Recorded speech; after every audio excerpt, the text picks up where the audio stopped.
Quite a tall order. This call, though, combined with recent geopolitical events, has been a catalyst for change in our competitiveness strategy in Europe, with the recently announced Clean Industrial Deal and Competitiveness Compass, and it is in this spirit that we gather today. As Vice President of EIB, leading on climate, I'm privileged to set the stage for this important discussion, and whilst of course recognize the challenges, I would like to focus my intervention on forward-looking solutions. Europe stands at a pivotal moment in its journey towards net zero emissions.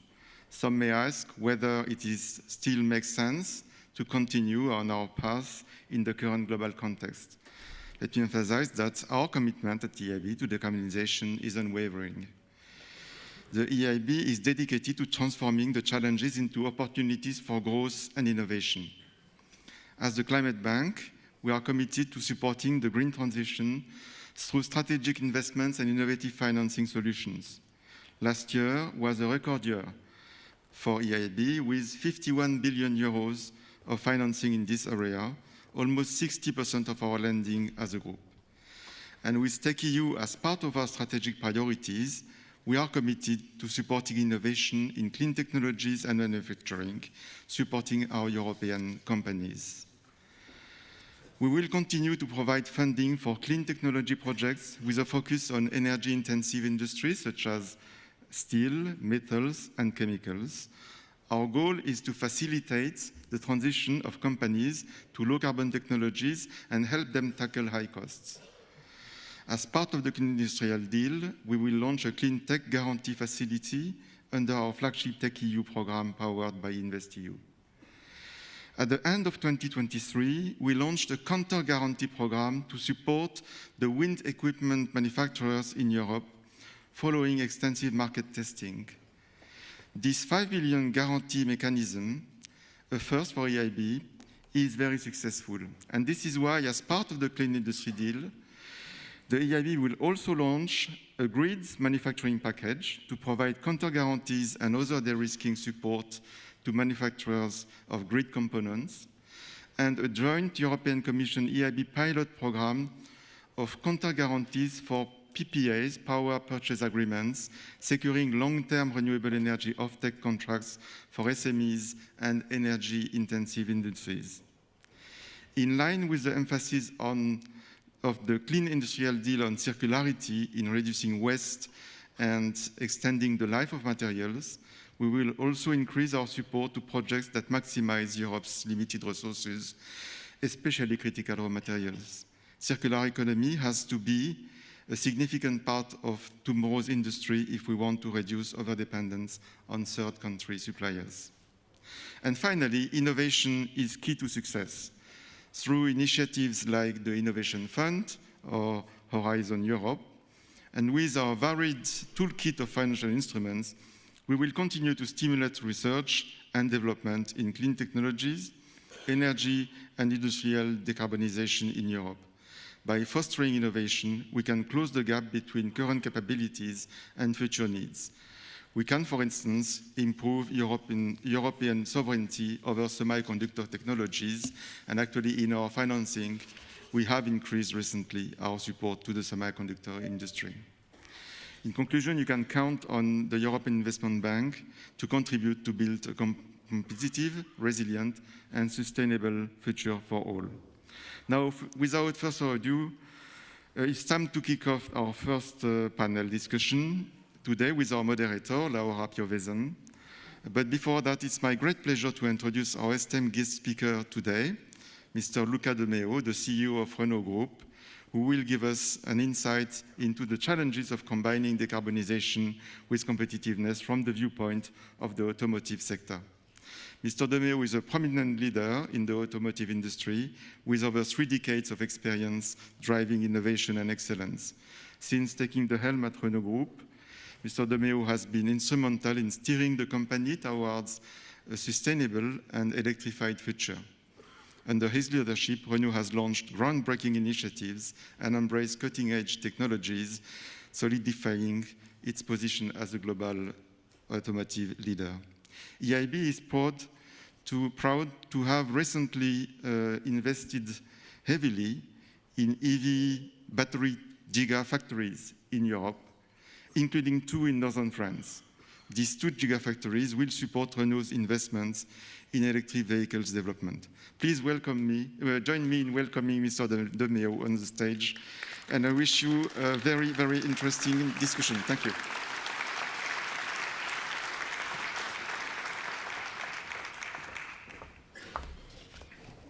Signora Presidente, Monsieur le Vice-Président, ladies and gentlemen, it's a real honor and great pleasure for me to be here, and also to have the chance to address myself to such a distinguished audience. I want to thank you, Signora Presidente, for this opportunity. You know that the automotive industry, I'm here because probably you think that the automotive industry is, you know, kind of a proxy of the situation in Europe, is the industry of the industry. We're at the crossroads of a lot of sectors. And I came here to tell you a little bit how the situation is. I think we are faced probably with the biggest transformation in the last 30 years, at least since I'm working, as you said, in this unbelievable industry. And the shift to electric mobility is just one part of the story, among a series of pressure from the urge to reduce our impact to zero, to the digital revolution, to growing regulation. But no doubt it's the toughest challenge, and actually it's a systemic one for us. It's not just about changing one part of the car, it's actually about reinventing what a car is. And it's about a completely new value chain that has to emerge. 70% of an EV material cost are from new components specific to EVs. And EVs have 2 times more semiconductors than a combustion car. The raw materials are different. An EV will also require less maintenance than a combustion car, which is good for the customer, while bringing, on the other side, new business opportunities linked to connectivity and energy ecosystems. And of course, it all comes with new supply chains and a new infrastructure. So the challenge is, I think, massive. And Europe's automotive industry is, I think, fully committed. We are investing 250 billion in electrification, and I think there will be no going back. In environmental terms, EVs, I can state that, you know, based on all our studies, are better. By 2030, the cradle-to-grave carbon footprint of an EV made and used in Europe will be 70% lower than that of a combustion engine car over the whole life cycle. In fact, EVs are better in many areas, even from the point of view of the customer. They accelerate better. They are silent. There's no vibration. They give us the opportunity to get away with many traditional constraints to reinvent the car and its package. We can put more space for the people in a smaller space for the vehicle itself. EVs, and this is sometimes forgotten, are also a key enabler for digital transformation, for the simple fact that you have more electricity on board. And this electricity can allow you to perform computing power and to make, you know, the semiconductor work and run the software, which you will not be able to do with a simple traditional 12-volt battery. At the same time, we must be aware that EV shift creates a major moment of discontinuity.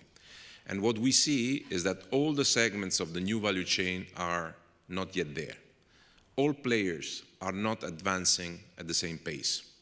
Today, Europe holds less than 10% of global battery production capacity. When it comes to raw materials, I think we are a long way off. Take lithium. 90% of the world's refining capacity is today in China. And our charging infrastructure is deployed 7 times slower than necessary. So this is actually a risky moment, and it puts a pillar of European prosperity in jeopardy. A pillar, just to remind everybody, a pillar that accounts for 13 million jobs on the continent, representing 8% of the GDP. You probably don't know, but 30% of the private research and development is within the budget of automotive and its supplier in Europe. Today, this European engine is actually faced with rules of the game that have changed. For decades, the combustion engine worked like a barrier to entry, benefiting Europeans because we had invented this technology, we had the intellectual property. This is not more the case. So with the rise of EV, we have also moved from a world of mature technology, and I would say stable demand, to a world where technology is evolutionary and demand is very volatile, like also the raw material prices. You can invest billions in a gigafactory, maybe also part of your money, that will become obsolete overnight just because a new chemistry, a new battery chemistry has popped up. You can see the price of lithium multiplied by 12, then divided by 2 in the space of 2 years. So the bottom line is clear. Scale was, in the past, the mantra for automotive. It's no longer true. Speed, agility are now the most precious resources, including a completely different mindset and an organization that would foster innovation. So speed, agility, and innovation are now the key new world. This moment of technological discontinuities has, on the other hand, opened opportunities for new competitors. That's exactly what we see with China. The Chinese know very well what the Europeans have tended to forget. No wonder that in the Made in China 2025 plan, they've placed automotive and especially new energy vehicle, including hybrids and plug-in hybrids, among the key sectors that have the potential to pull the entire system up.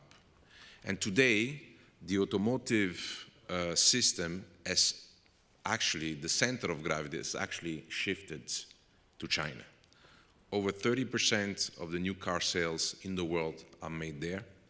China is leading the way in electrification. BEVs are already 30% of the market, 50% if you include plug-in hybrid and range extenders. 60% of EV sales worldwide are made in China. And Chinese automakers, they actually set the new rules. For example, developing a car in 2 years. A few years ago, it would have looked like science fiction in Europe. So what they also bring is a new tempo, a new rhythm to the whole story. They have taken the lead in innovation. On the side of the value chain coverage, for example, BYD vertically integrated 75% of the EV value chain. They are also revolutionizing the user experience. Take the example of Xiaomi. This is a consumer electronic company that is successfully integrating over 200 product categories into one connected ecosystem that seamlessly integrates with the customer, digital life, and the car becomes part of the user digital ecosystem. So now it's time for European car makers to be humble and to learn. We must imitate our competitors where they do better than we do before we put our innovation on top. We are actually already doing it. This is not something completely new for us. Actually, it's old like automotive.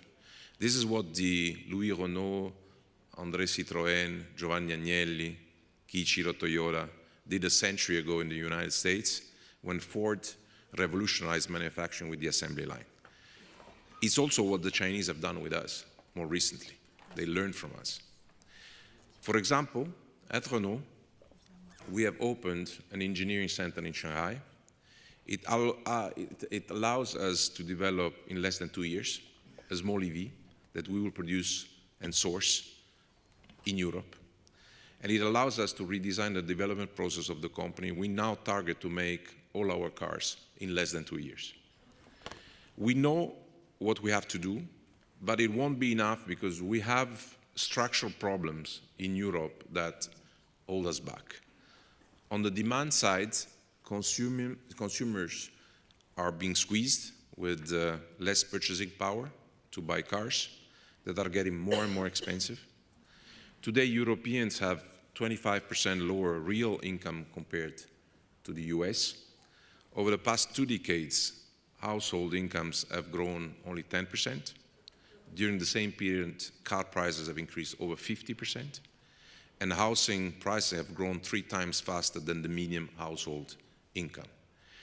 New cars have become a luxury, especially electric ones. And in 2023, the average EV sold in Europe was 3 times more expensive than the average European income. The average new car buyer in Europe, average new car buyer age is 56. It was 47 in 2005. Is around 35 years old in average in China. And when you come up with EVs that are 50% more expensive than the combustion ones, with interest rates skyrocketing, and with a recharging infrastructure that's only 20% of the target, then it's no surprise to see demand stagnate below 15% in some markets like my country, your country, Senora Presidente, is like around 5%.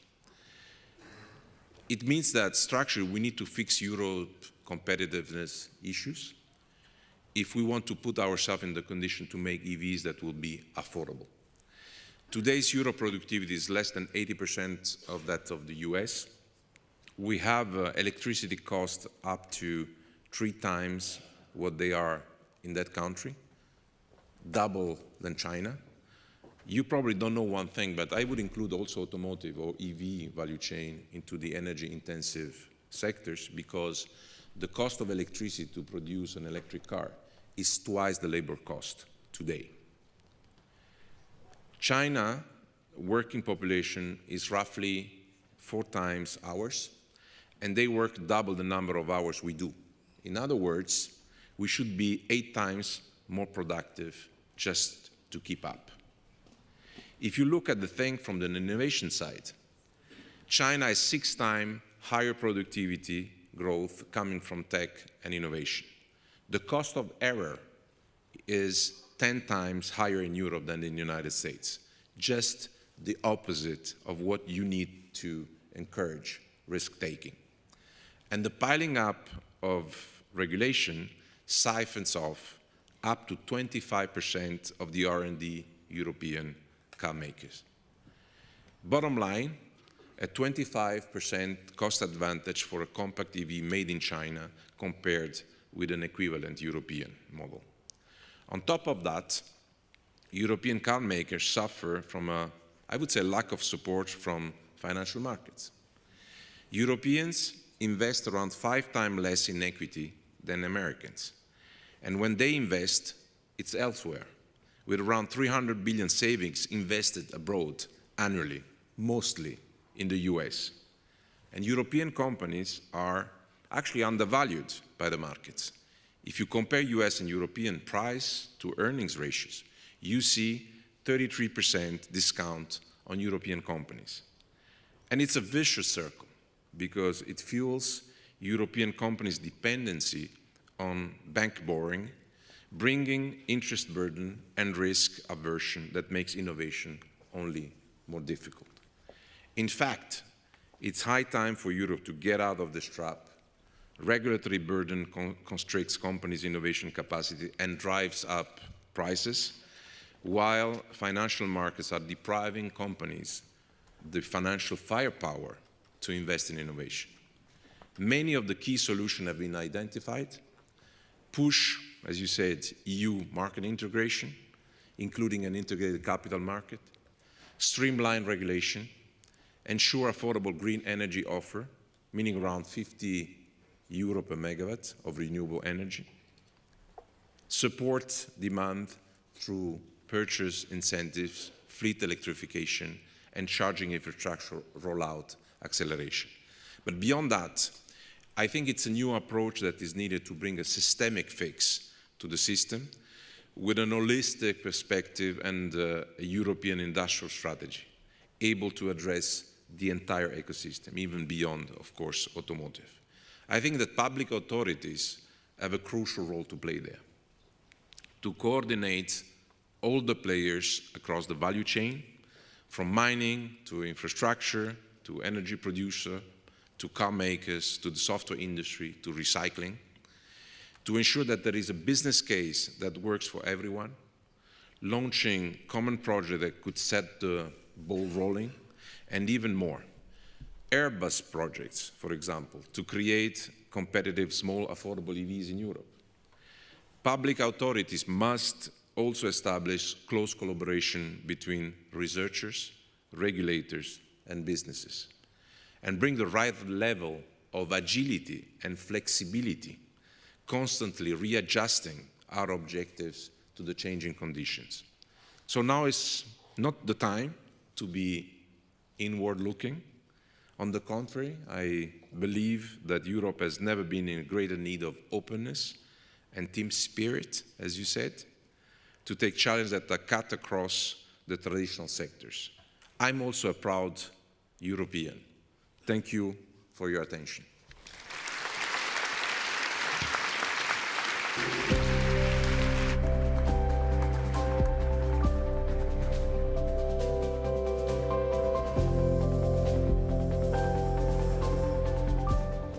Thank you so much to Luca de Meo there, setting out some very stark facts, some of which we knew, some perhaps we did not know, and a refrain of things we have heard that Europe needs to tackle.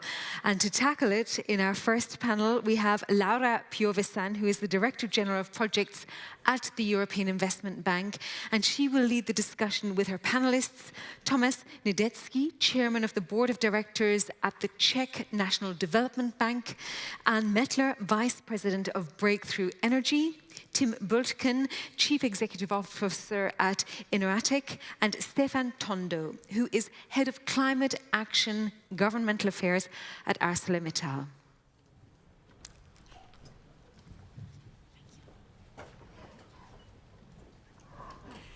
Okay, let's get then into the panel, and after this very inspiring keynote speech from Mr. De Meo, we will broaden from the automotive sector to the broader industry and clean tech industry, which does reflect the challenges, but also the opportunities and the solutions that Mr. De Meo spelled out in his keynote speech. So I have a very exciting panel which cover many elements of the ecosystem that was mentioned by Mr. De Meo, but indeed it is central to find the right solution for these challenges.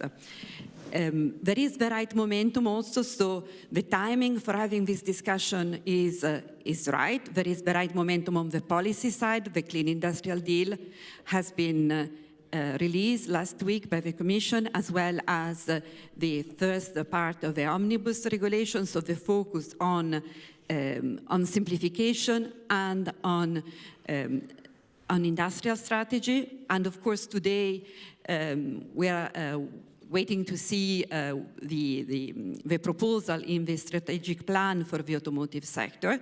So the momentum is starting, is there.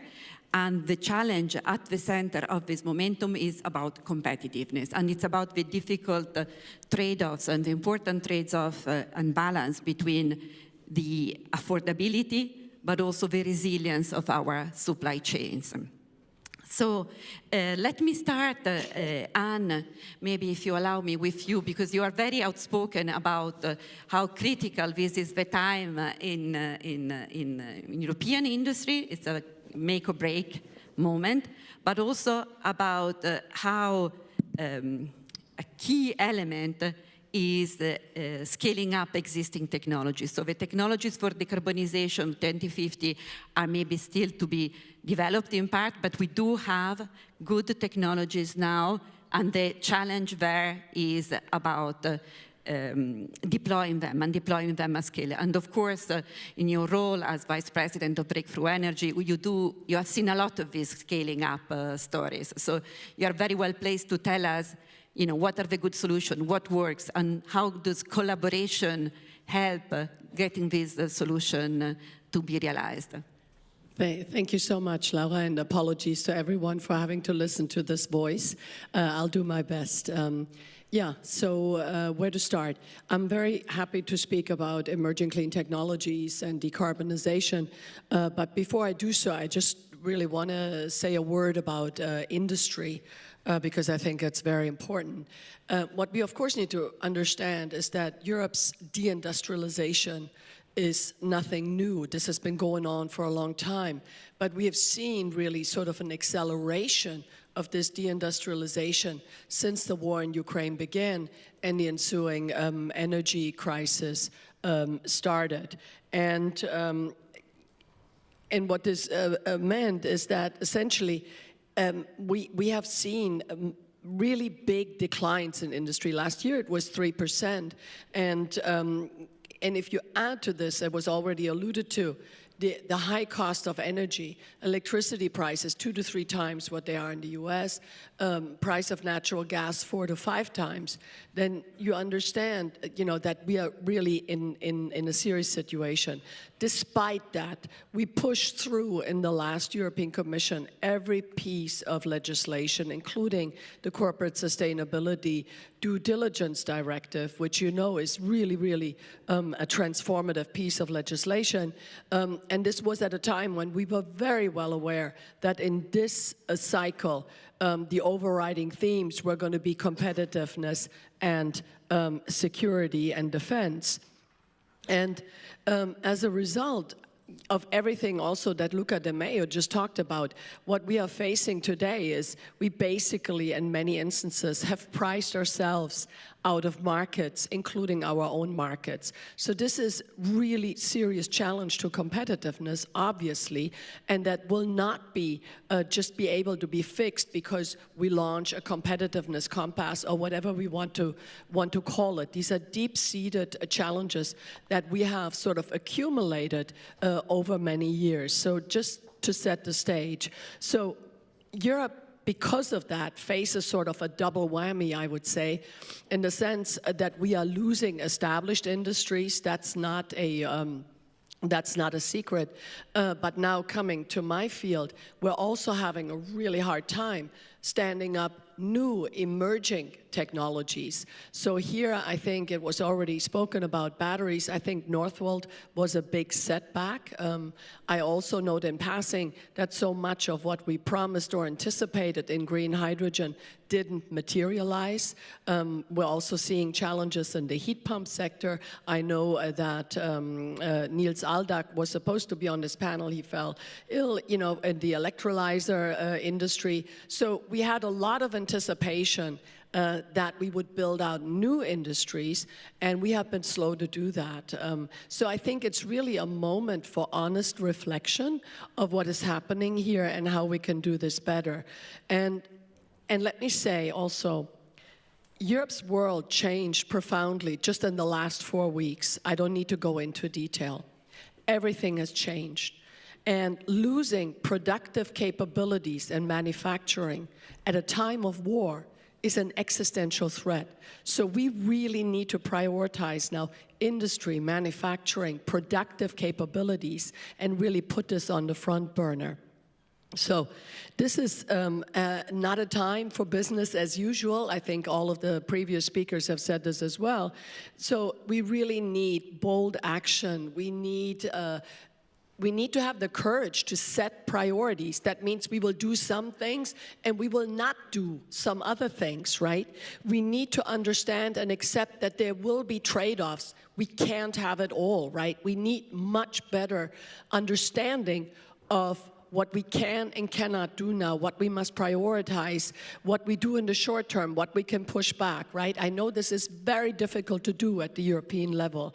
And for that, I really believe we need new types of collaborations that are not now just nice to have, but that are really, really indispensable. So effective immediately, I want to say that there needs to be, in my opinion, a new modus operandi between public and private, and that the way we have done things to date, which has been, in fairness, sort of top-down, really prescriptive micromanagement emanating from Brussels, that this has to stop. And it has to be replaced with something that is much more dynamic, much more flexible. I think Luca de Meo was excellent on these issues. What we need is now really an enabling public sector, a public sector that doesn't try to stop things from happening, but that wants to make things happen, right? That creates the right ecosystems, that solves bottlenecks, and that ensures that industry not only can be in Europe, but can actually thrive in Europe. And decarbonization, I think, will be part and parcel of that.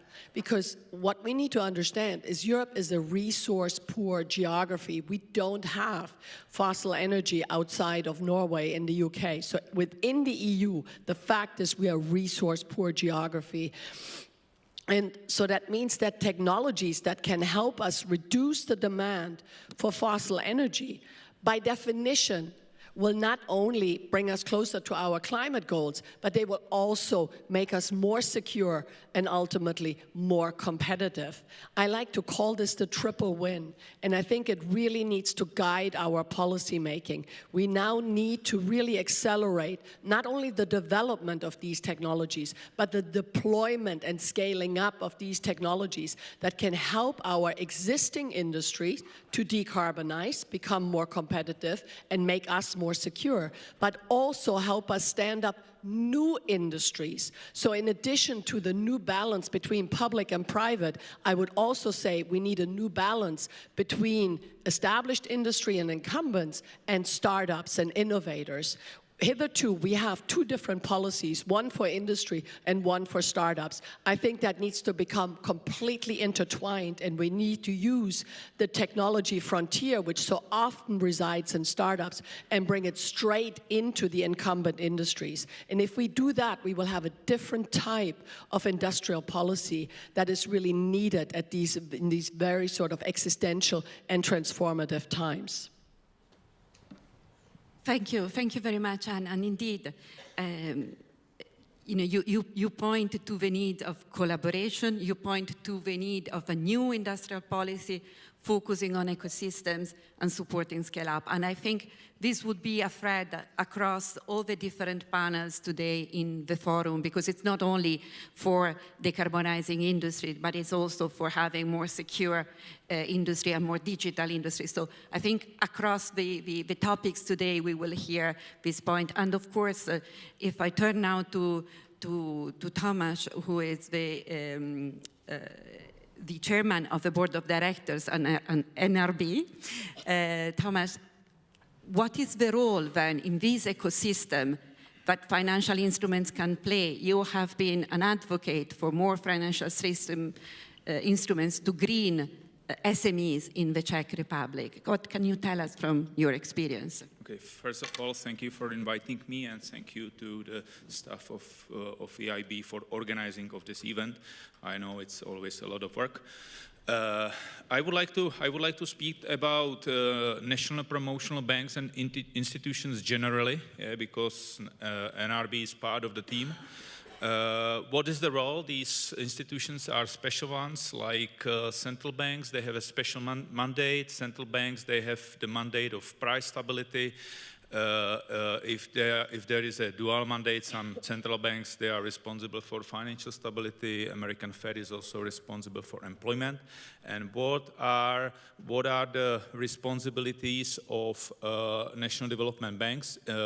In many countries, they are under special legislation, and the main goal is to be implementing partner or tool or the way how to implement governmental economic policy.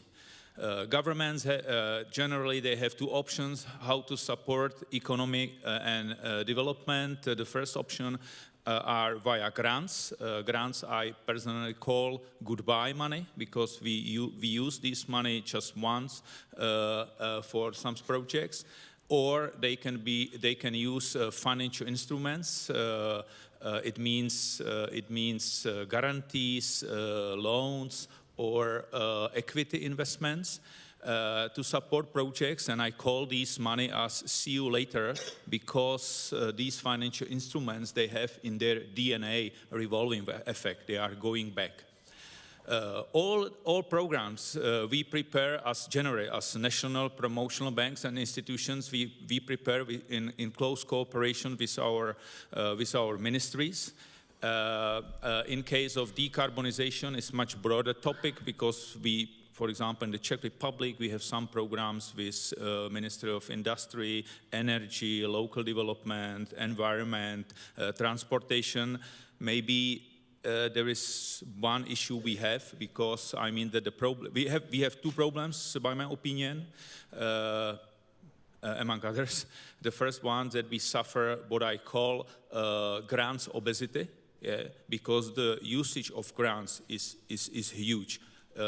I can talk about Czech Republic, but I mean it's valid for the rest of Europe. For example, in figures, in the last programming period, only 4% of all European money, 4% we use via financial instruments. The rest we put into economy in the form of grants. Yeah. But and the second point is atomization of all these programs. Yeah, so this is another issue. But as I said, always we prepare specific programs, and these specific programs are the goal of the promotional bank is just to check, monitor, and report if clients are eligible for this project at the beginning and throughout the projects. And the goal of the bank is to do banking responsibilities like KYC, or we have to evaluate if these projects are bankable. So that's the role that how we can contribute. We have I would like to mention two examples. The first one is that we have a nice cooperation with EIB. We use program of ELENA, so we have an advisory program for energy efficiency. This morning I have signed just contract with one of our hospitals for energy efficiency, and with the Ministry of Environment we have signed a contract that we also providing financing. Yeah, so it's not only advisory, but also it's about financing. So it works perfectly. And to be honest, it's easy. We can easily measure the impact.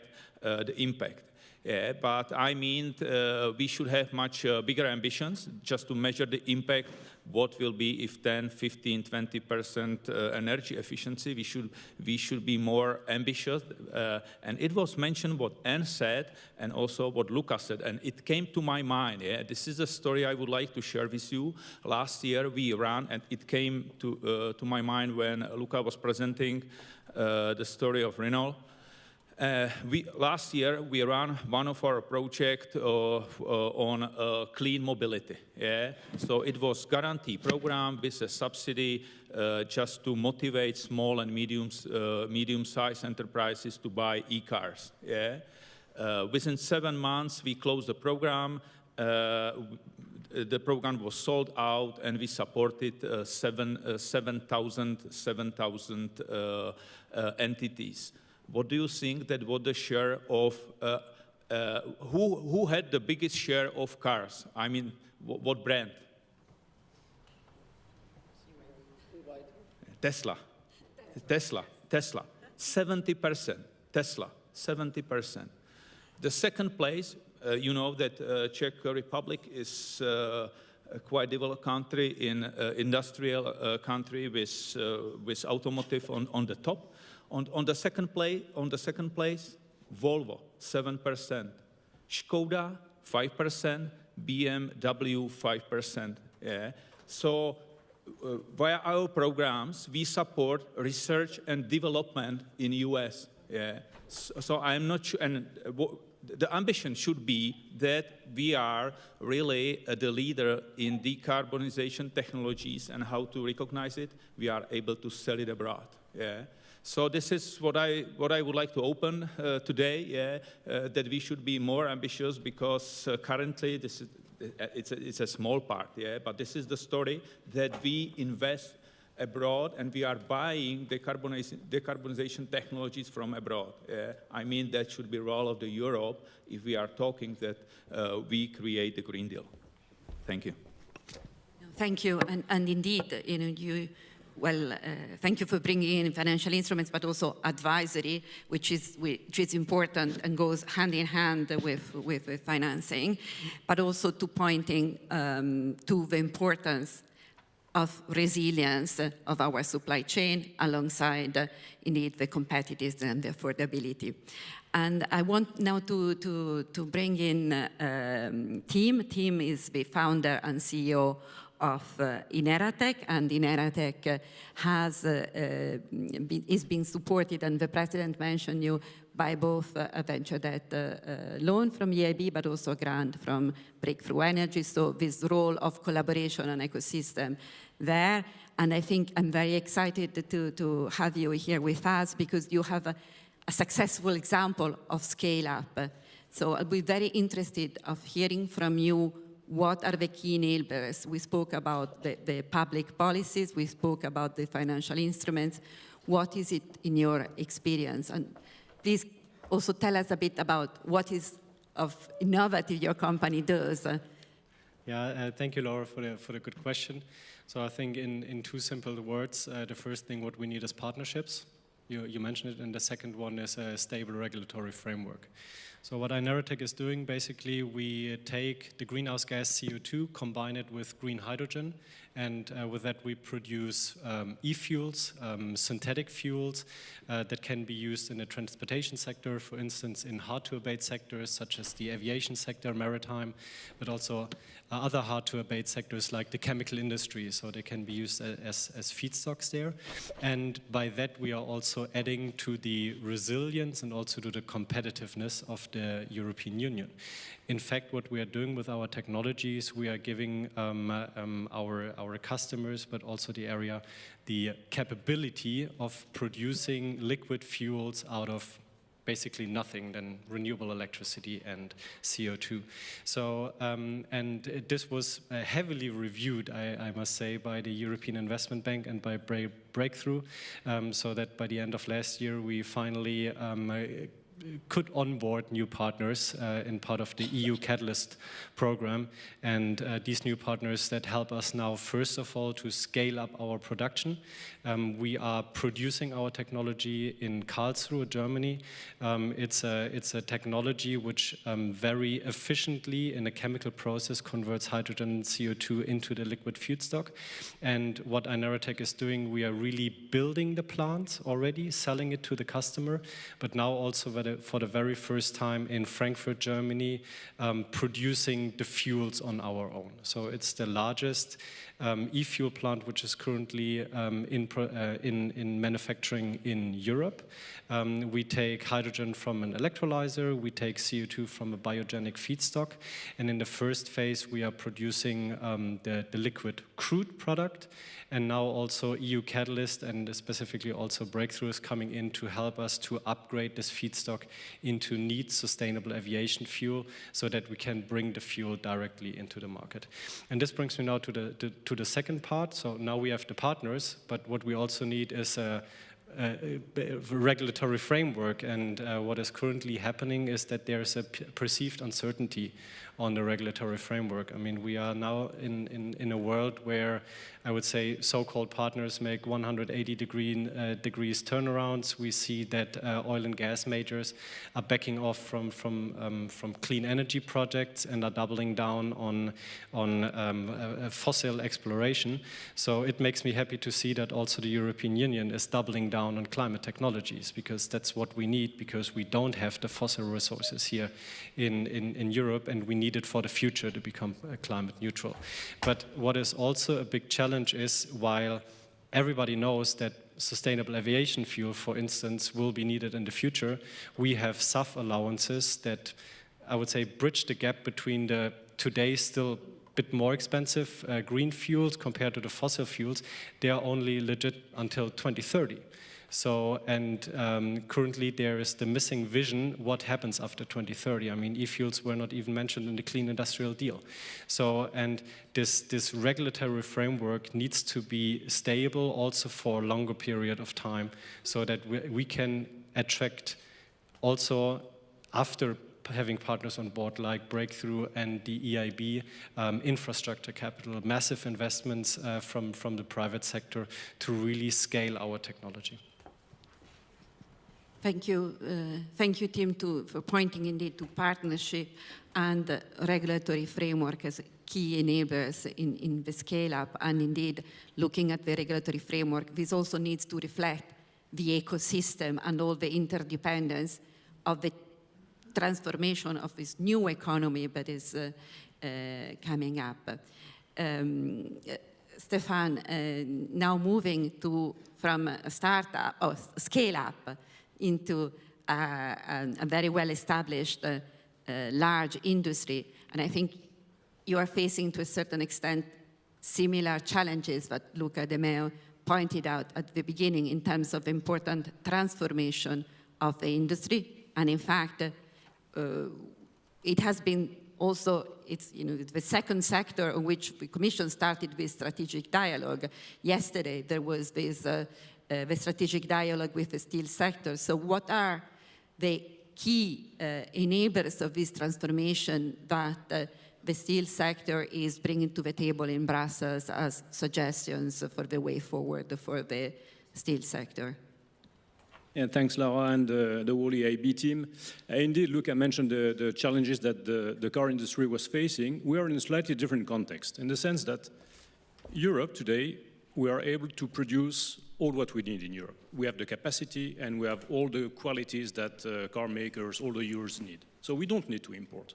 But as Anne mentioned, over the last years, and especially since the crisis, our market, meaning our customers, our market has shrunk from 160 million tons to 130, a big drop.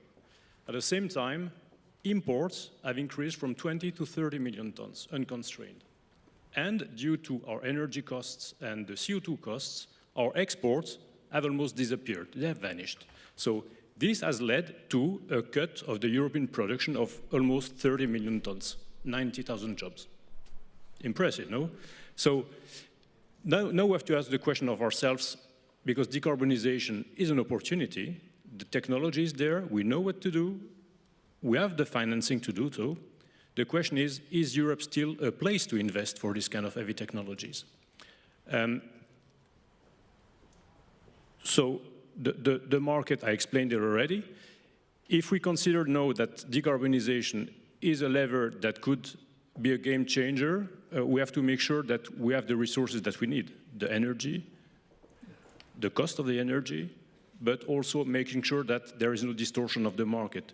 And today, the main challenges that we are facing, we have a strong support from the member states, but there are still some strong EU prerogatives, which are trade, which are carbon costs, CBAM, which is the energy cost. That's one of our main concerns. And finally, the last one I would mention is also the markets.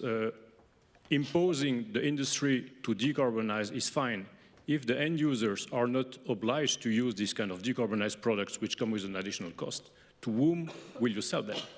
So it increases our cost, but does not change your top line. So you have an issue with the business plan. And today, for investing in Europe, that's our main concern. We have no business plan. So we are in daily discussions with the various directorates of the European Commission to face these challenges of trade, of CBAM, of energy cost, repeating the needs for the steel industry. There is a strong positive reaction, I would say. You saw that during the first day of the new mandate, steel was visited, was considered as one of the most important sectors to support. We also saw the impact that the trade relationships worldwide in the recent days, weeks, could have on the strategic autonomy of sectors like steel, which is going in the defense, which is going in the energy, could have. So the awareness is there. Now we still need to see facts. We have seen a lot of regulations coming, like the Clean Industrial Deal. This gives orientations. Now we need to make sure that we have, and in a very short timings, because we need to decide for our investments now, we need to see what will be our energy costs for the future. Will we be protected from unfair trades arriving on the European market? Because if those things are not solved, we have no business case and it will be difficult to invest. And we are in a group which is a worldwide group. So we did investments in the US because there is a market which is, I wouldn't say closed, but protected, which has a specific energy cost that can be absorbed. Same in other regions like India, for instance. We don't have this landscape yet cleared in Europe for pushing on the green button to be clear. Thank you, Stéphane. And I think with this first round of discussion, we all pointed out to what is the outcome we wish to achieve, which is that Europe is the right place to invest for these new technologies, but also to transform the existing industries and maintain and grow the jobs. So I'll go for a second round, and feel free also to react to what other speakers have said now. Maybe Tomáš, I start with you. Remaining on this topic of the financial instruments, and maybe drilling down on some of the solutions that we can see to make this happen. So you are starting to experience on green bond. How do you see this fits into this panel of solutions? Okay, thank you. First of all, our legislation act on National Development Bank in the Czech Republic was approved and signed by the president 2 weeks ago. Next to the mandate, there is also some chapters saying that we can issue bonds with state guarantee, which is important because this is another way how we can finance our activities. But maybe back to your questions, I would split it. We always use term sustainable finance, yeah? And we mix it with the meaning financing sustainable project, yeah? Because sustainable finance, I take differently. We meet regularly with our colleagues, with other promotional banks. It's always inspiring because in each country is a little bit different, yeah? I could mention many stories with different countries: Italy, France, Spain, Croatia, BGK, Poland, very good in defense. But there is a very strong story which I have in my mind from KfW. KfW is a promotional bank in Germany. And they have celebrated 1 year ago, 75th anniversary in Berlin. Stefan Wintels had the opening speech, and I still have it in my head. He was describing the story of KfW. I don't know if you know it. KfW was established just right after the Second World War because Germany received the Marshall Plan. So the German politicians and economists, they were discussing how to use this money. They have these two options I have already mentioned: grants or financial instruments. They decided for financial instruments.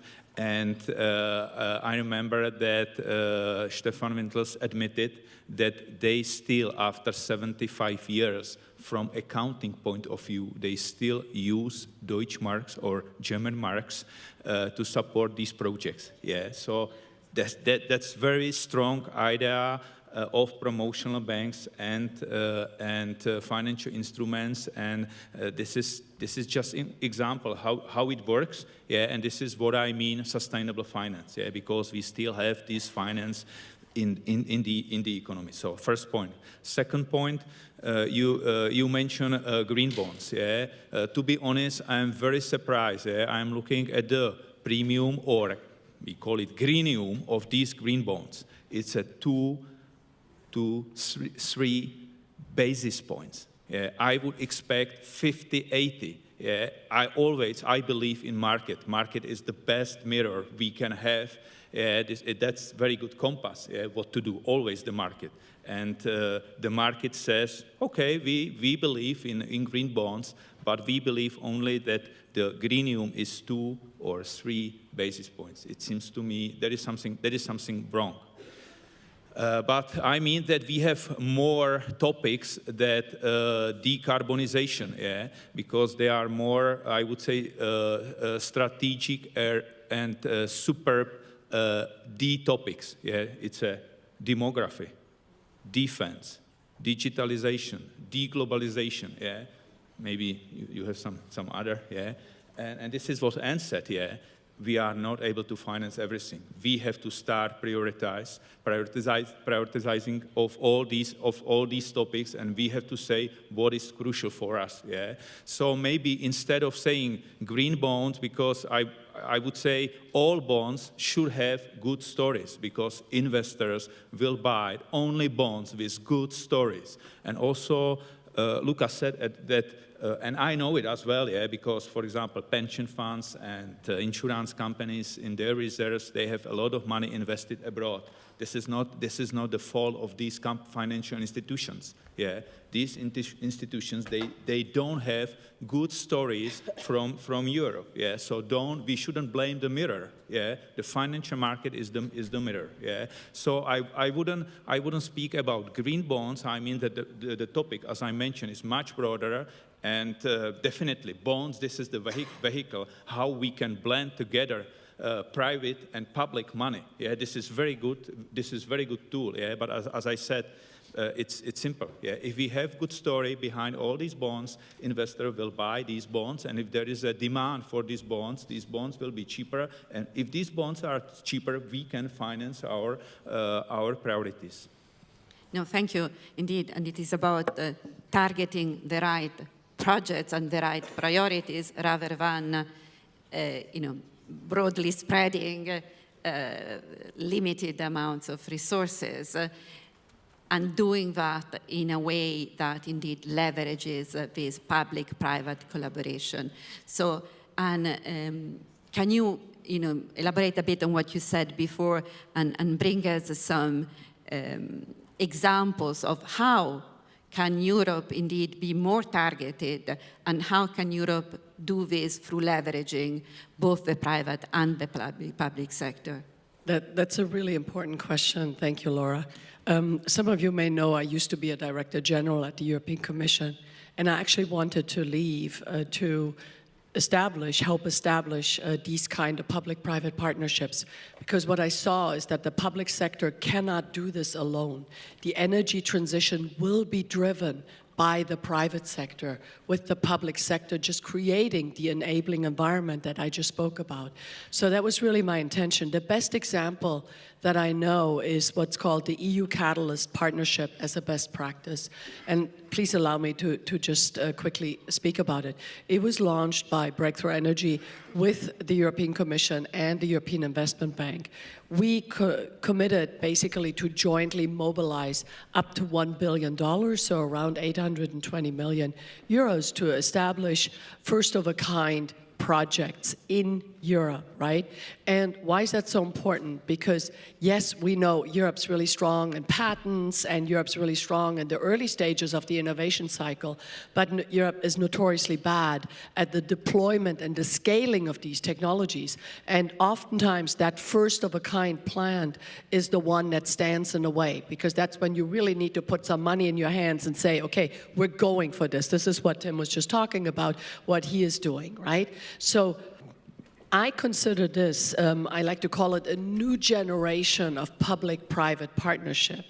And in order to do that, basically, the EU Catalyst Partnership is like you can think of it as a new financial instrument. And yes, of course, it's about funding, but it's also about much more. It's about accelerating the deployment, right? Because what maybe used to take 10 years can now be done much faster, right? Acceleration, speed. Luca talked about this. This is what we need now. It's also about risk sharing. We all know that there is an element of risk in these emerging clean technologies, but by sharing that risk and working towards a broader public good, right? We are making something happen that otherwise probably would not have happened. We need more of this. We also, I like to say, we leverage the best that everyone brings. Because even though I oftentimes, criticize the public sector, this cannot be done without it. It's absolutely critical, as I said, to create this enabling environment. But I also know we need the expertise of people who have, who know how to do project management, who have the scientific expertise, who know which technologies stand a chance and which don't, right? And that necessarily will need to come from the private sector. So in this partnership, we each provide the best know-how expertise that we have. And we really have a laser focus on commercialization. Because what I always like to say, only technologies that are actually used can help us decarbonize. If they stay in the lab, that will not work. So we need to create this market. It's exactly what you said. It can't just be subsidies. There needs to be demand on the other side of this. So we also help to generate that demand, or the offtake, as we like to call it. And within that, I want to use an example. So one of the companies we invested in is Directorate, but you're not the example today. Another one is Renault, which provides clean electric heat that, for instance, can help decarbonize the chemical sector. But the example I want to use is called Energy Dome. So this is a company that has created really a cutting-edge storage technology. It's based in Sardinia. And Energy Dome, yes, of course, we funded it, we made it happen, but we also helped line up the demand. So we're working with ENGIE. ENGIE has essentially committed to be the offtake for the storage that is produced for up to 10 years. So this is significant. That gives a lot of stability to this company. But we have also helped to essentially take this European technology that Energy Dome has created and use this made in Europe breakthrough a technology and bring it into the world. So in addition to the plant in Sardinia, there are going to be plants now in the United States, in Australia, in India, and in Chile. None of this would have happened without that partnership. So we're bringing European technology into the world. And that is, in my opinion, what has been missing so far in the approach that we have taken, is we need to think much more in terms of ecosystems, right? And where various stakeholders, the public and the private, make this not only happen, but help to make these projects thrive at home and abroad. The international pathway to expansion is actually a key factor in the work that we do. And I think Europe needs to have much more of that perspective, also in projects like the Global Gateway, for example. So, and let me say, that is very different from the typical call for proposals or whatever we do. So even if you win a project with the Innovation Fund or another funding project, and you're basically then left on your own. So we need this ecosystem. It will not work. The example sometimes I like, if those of you who are old enough may remember that Hillary Clinton once said, it takes a village to raise a child. And what I like to say is for these emerging clean technologies, it takes a dynamic, agile, enabling environment, ecosystem to make that thrive. It is much more than funding. So we really need to think very differently about this. And we need to zero in. I've been working on European competitiveness for well over 20 years. It's not a secret that Europe doesn't have a problem with innovation or technology. Europe has a major problem with scaling and commercialization. So now we really need to zero in on that. And this is exactly what Catalyst is doing by enabling this first-of-a-kind projects to get off the ground. So my plea here is that we really think of the Catalyst partnership, not just as Breakthrough and the EIB and the European Commission, but we also look at other foundations, we look at family offices, we look at high net worth individuals. They can do this too. And as I said earlier, these are serious times. It's really, we need to step up to the plate. We need not just 3 projects that we have been able to get off the ground in Europe, but we need 100 of them. So I really hope that we can have more actors that come to the forefront, because we have this new financial instrument. It can be used by others, and let me say, it must be used by others. I want to thank the Catalyst partnership, or the Catalyst team at Breakthrough Energy. Mario Fernandez, my colleague, is here with me today. But I also want to thank the Commission and the EIB, because when we launched this was a radical new idea to do these first of a kind, of the size and the magnitude and the ambition that we had. And let me say, we also spoke to other government-type actors, and it was the EU that jumped into this. So for all of our saying we are slow, we're hesitant, no. My experience was the EU went straight into it. They saw it and they went for it. And here, just a shout out really to the EIB. Even in my time in the European Commission, I said, this is the organization that's closest to the market. They are in the closest contact with investors, with companies, with startups. We need to work and empower the EIB, because this is the best that we have in Europe to really make everything that we're discussing here happen. So I know I'll be criticized now for not saying something nice about the European Commission. They're also awesome. I used to work there. But here, really, the EIB is critical in all of this. It cannot happen. And just like we need a different public-private partnership sort of approach, I also need to think the Commission needs to understand how critical the EIB is in all of this. Thank you. Well, thank you. And to pointing to a very good example of public-private partnership to leverage and address the critical step of scaling up, which can be and should be replicated, broadened, scale up itself. So indeed, the challenge is significant. We do need to come with the right tools, and the right scale. And you also brought a concrete example, but we also, Tim, I think would be very, very keen to hear your experience in terms of what is your scale-up strategy, what worked in your case, and what are the key elements that helped you doing this shift from the innovation, indeed, to the large-scale deployment, commercialization. What do we need more of in Europe?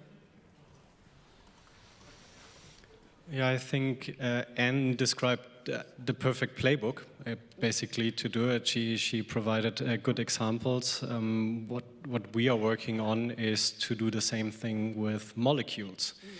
But what we have to keep in mind always is that if it comes to green molecules or molecules, we are also in a global competition. I mean, climate change is global, CO2 emissions are global.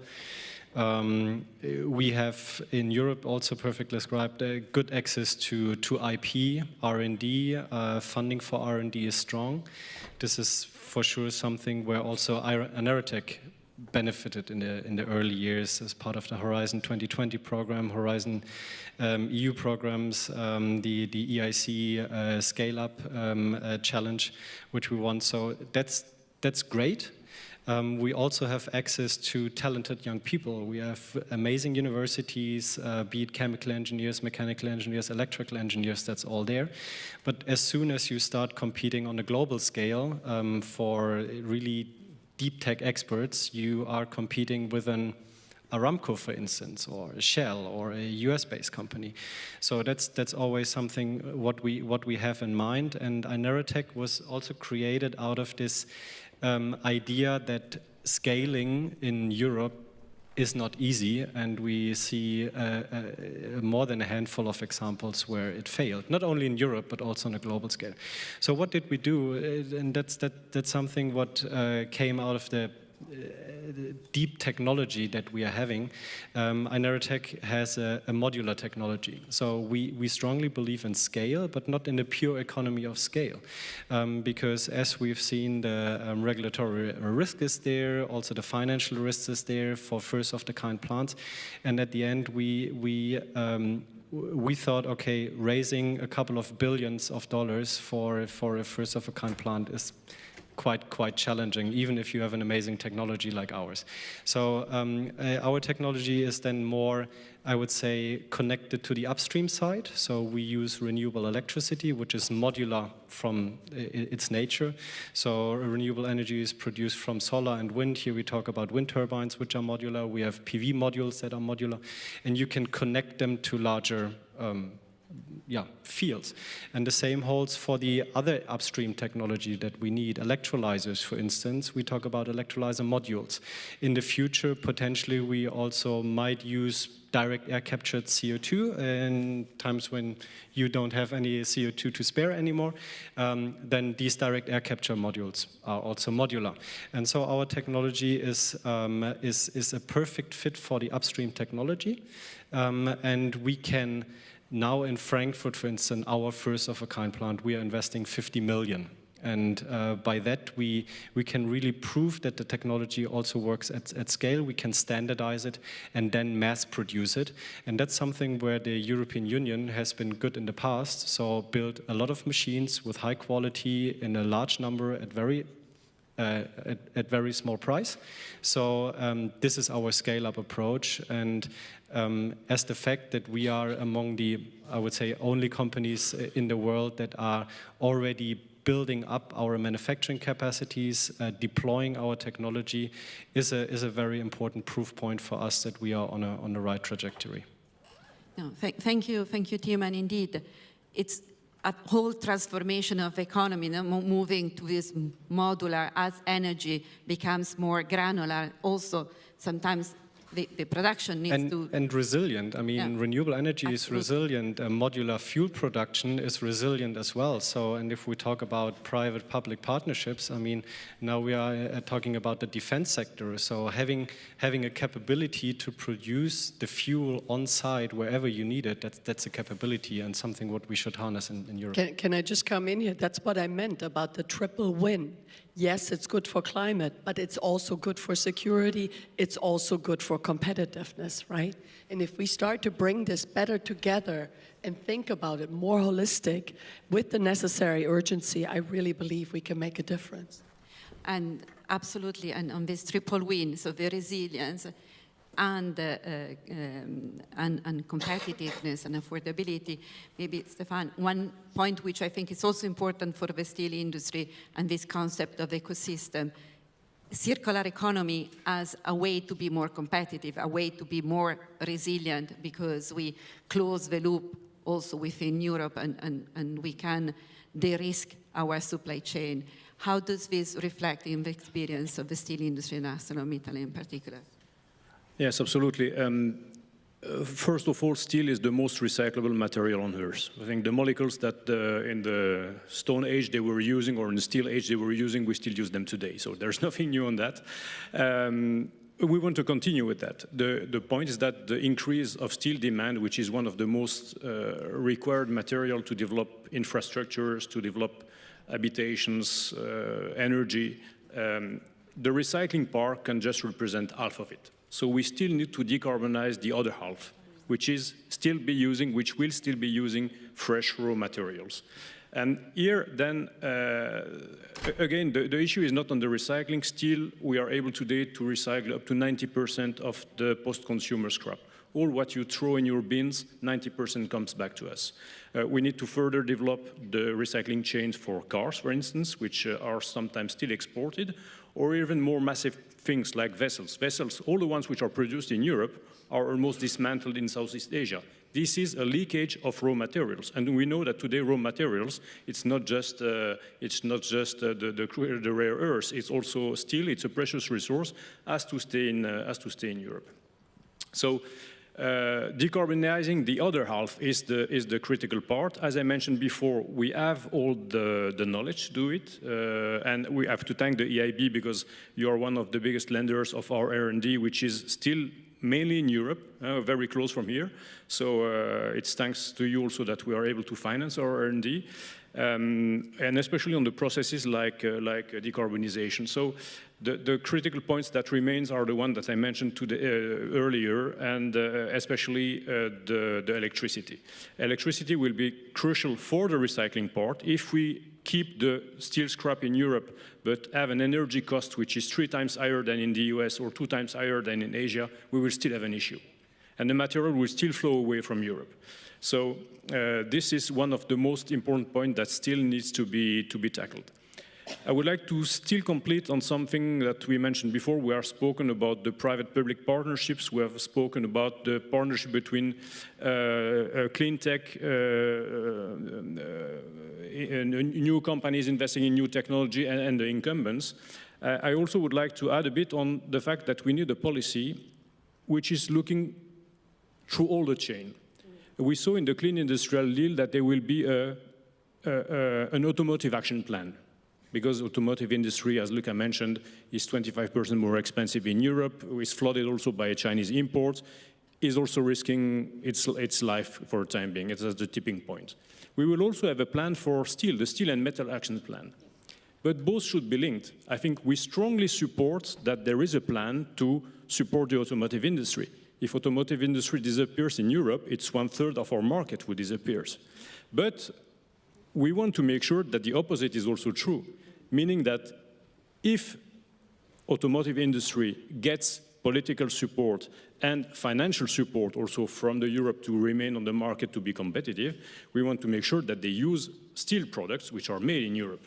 So, and this is something which is not really thought through today. There is no policy that looks across all the value chains as a consistent policy. And that's what still needs to be developed in the coming acts. No, thank you. Extremely relevant point. We are an ecosystem. We need to work as an ecosystem. The policy, the industrial policy, needs to take this ecosystem approach as well. Very, very important. And I think we have the time for at least one question from the audience. And I'm not sure if I see.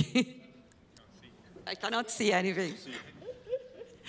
Because otherwise, maybe then I take the opportunity to ask a follow-up question for everyone in the panel, following what Luca de Meo said in the automotive industry.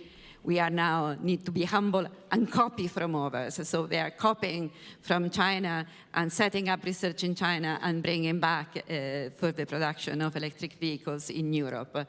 Do you think that in your areas there is something that we can copy from others, and what should it be critical to maintain indeed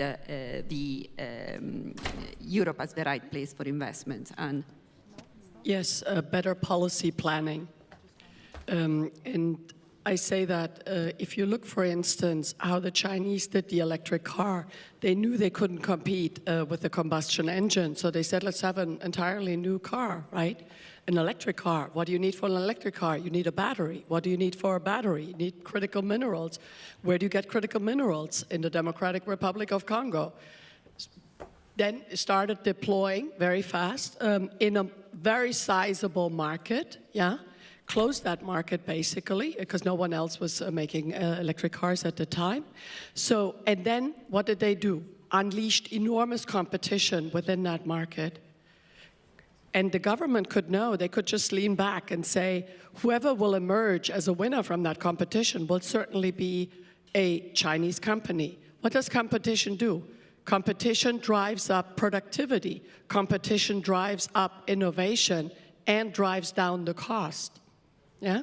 So that is exactly what happened. Then they brought the electric car with the Belt and Road into the world. And I ask you, when was the last time we pulled off something like that? Something so comprehensive, exactly what you were just talking about. This kind of policy planning and strategic foresight will not fit neatly into a European Commission department, right? Because you really need across-the-board planning, foresight. Where do we want to go? So rather than copying just, you know, let's say in batteries, where I don't know that we can be still competitive, we need to look at how did we do that? How can we use our single market, which is also very sizable and important, much more strategically vis-a-vis others? How can we break the barriers in that market so companies can scale within that market? It was, Mario Draghi recently said, we are de facto putting a tariff on ourselves by having these fragmented markets. We talk about a single market, but I can tell you, at least in energy, it doesn't exist. It doesn't exist. My startups, they have to deal with a regional authority, with a national authority, with a European authority. No startup can scale in that environment. It's very difficult. We have a public sector that wants to control everything and have a say in everything, but too rarely wants to actually enable something, make something happen. So this is a real challenge in Europe. We need to become much more strategic, better policy planning, and much better strategic foresight about where we want to go and where we want to lead. Tim, 30 seconds, so I have time to wrap up afterwards. Yeah, maybe jumping in here. I mean, if it feels like we are very much focused on playing by the rules, and the question is always if from the left side and the right side, the players you have on the table are not playing by the rules, do we create global champions by playing by the rules? Maybe we want to create new rules. Yeah, I mean the situation now is changing, it's quite complex. And in sport, we use timeout. Yeah, so I would call for timeout, because if you ask for timeout, for example, in ice hockey, because your competitor is playing differently, it doesn't make sense to copy him. Yeah, you have to bring your new strategy. You have to change your game. Yeah, so I would call for timeout. Let's take a timeout, sit down, and think that we should do something differently. Yeah? Because just copy what we have done in the environment a couple of weeks ago. It was totally different world. Yeah. No, and thank you very much for this fantastic and engaging panel. I think my key takeaway here is the answer to the question, is Europe the right place to invest? And indeed, with the right strategies, with the right focus, the right integrated market regulation, we can indeed have a new European model for decarbonization, competitiveness, and resilience. And the key word I take out of all the discussion is the integration, is the ecosystem, the European dimension, and partnership across both public and private sector. So thank you very much, and thank you very much for being here with us to this panel.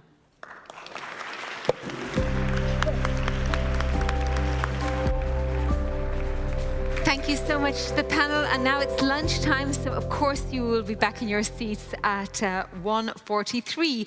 Bon appétit.